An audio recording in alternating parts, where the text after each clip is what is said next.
Okay, let's talk a little bit about weeds, or the grim reality of weed pressure. It is considerable, and it is something you need to work on, both in a preventative strategy, and then once the weeds emerge, you need to knock them down. As organic growers, we have, again, two strategies. You can prevent weeds from seeding, you should do that, and yet the soil's weed seed bank is ginormous. There are so many weed seeds in there. Every time you turn the soil, you stimulate germination, and there'll be a flush of weeds. And your other strategy to deal with weeds is simply physical means.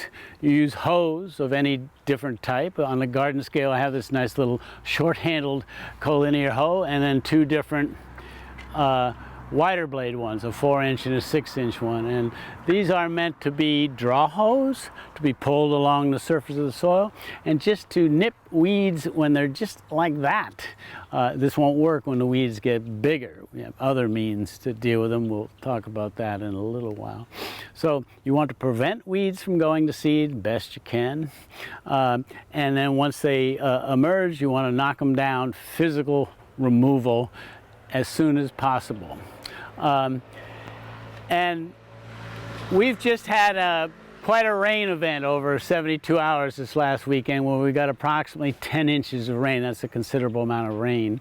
It was as it's now dubbed, an atmospheric river of rain, and yet that 10 inches spread out as it wasn't too severe. It was like a strong, steady rain, and we're in good shape in the garden. There's no real erosion or soil compaction, and we look now to see an emergence of weeds now going forward over the next 10 days. But one of the things that helps us with both reducing erosion and the emergence of weeds is the high density of plantings that we do in the garden. If you look here on my left and my right, I'm standing on the path between two beds of alternately direct seeded salad greens, largely Asian greens, but also lettuce and endive and such, and transplanted versions of the same thing, accounting for the transplants are a little bigger, more biomass than the direct seeded ones. But you can see here and behind me, we have almost complete soil coverage by the foliage of the plant, the canopy of the plant. This is a type of mulch. It's a living mulch, and it's very effective at smothering weeds, not allowing them to get established. Maybe we can look in a little closer here. And let me pull back. This is arugula. Arugula that's just shouting, "Make a salad of me." Okay, I'm on it. We can kind of pull back the canopy a little bit here and see, yeah, there's a few weeds there. This is a weed called oxalis, but really minimal. And also, one of the things to think about with weeds is you're on them, you're knocking them down, you're knocking them back, and then you get to some point with the crop where the crop is well enough to establish and it can tolerate some weed pressure. But that's usually mid and late crop, not so much early crop. There's no doubt about it. Weed species are aggressive, both with their root growth and their shoot growth. They will outcompete our domesticated crops unless we're on top of it.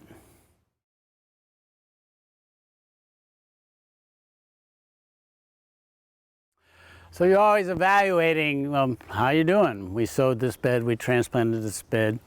How are things coming along? By and large, with the bed in front of me and the bed behind me, we've had a huge success story. About 3 weeks ago, we alternately direct seeded, cross row seeded, a bunch of different greens. Arugula, kale, beets, spinach, and more. A lot of Asian greens. They either came up reasonably well, again, an effective thick stand, suppresses weeds and gives you biomass to eat, good nutrition, or in the case of transplants, they're going great. Sometimes things don't go well. This plot in front of me is basically a washout. It was seeded, cross row seeded with spinach, about 30-40 seeds to the foot. Again, to get some quick baby spinach for salads. And look at this. It's Well, it's a mess. We didn't get an effective germination. Here are the few, you see the little almost heart-shaped leaves of the spinach. There's a row, there's a row, there's a row, there's a row, but there isn't, because we didn't get very good germination on the spinach. Consequently, as opposed to the adjacent row, this kale is beautiful. And I might add, this is a new mix from Johnny Seeds, and it's got the cutest name, Calibration. It's a mix of different leaf types of kale that can be grown for a salad mix or a stir fry, and it's deluxe. Nice stand, effective weed control. Look at the spinach, poor stand, no weed control. And what's the reason for this? The seed was viable.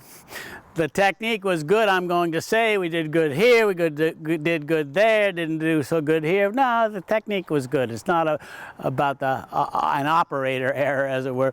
The issue here is during the time period shortly after we sowed, we got ourselves a mini heat wave with daytime temperatures in the mid upper 80s and low 90s. Spinach has a thermodormancy. It will not germinate when soil and air temperatures are much above 75 degrees, and this is the result. If you look behind me uphill here, you see another stand of spinach. This bed was sown about a week or so later, after the heat wave had passed, and you can see we have a pretty effective stand of spinach. So environmental conditions.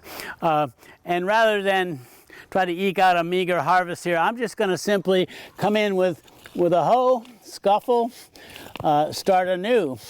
Clean it up a little bit, get the weeds out, rake it, and I'll transplant some quick growing greens that we have up in the greenhouse here to fill in and to catch up with the direct seeded counterparts left and right here. That's my left and my right.